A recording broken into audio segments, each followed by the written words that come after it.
Notice that the identifier column is automatically filled with a file name without the extension.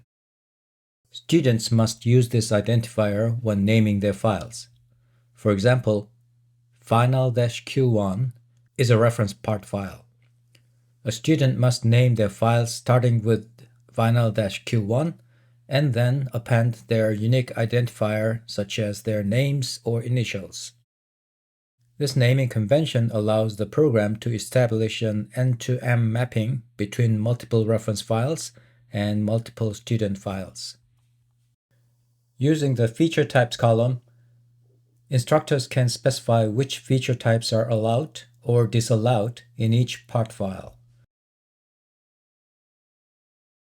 For example, this part must include extruded boss base or extruded cut features,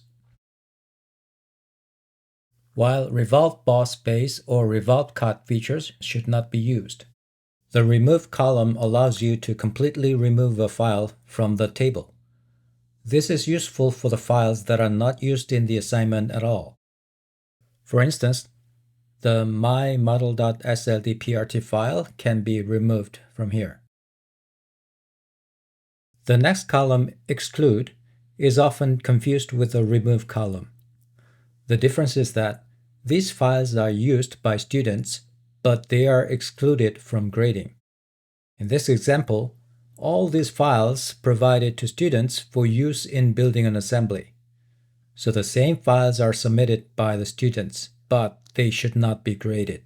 You can enter the names of the files to be excluded using this button and in this dialog box.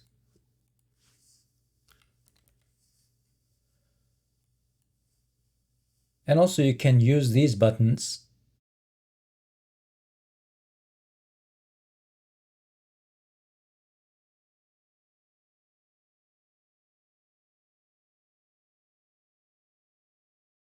The excluded files are all listed in here based on the types, and you can edit them in this dialog box. Finally, the weight column specifies the weighting factor for each file. By default, the weights are distributed equally, but you can customize them as needed.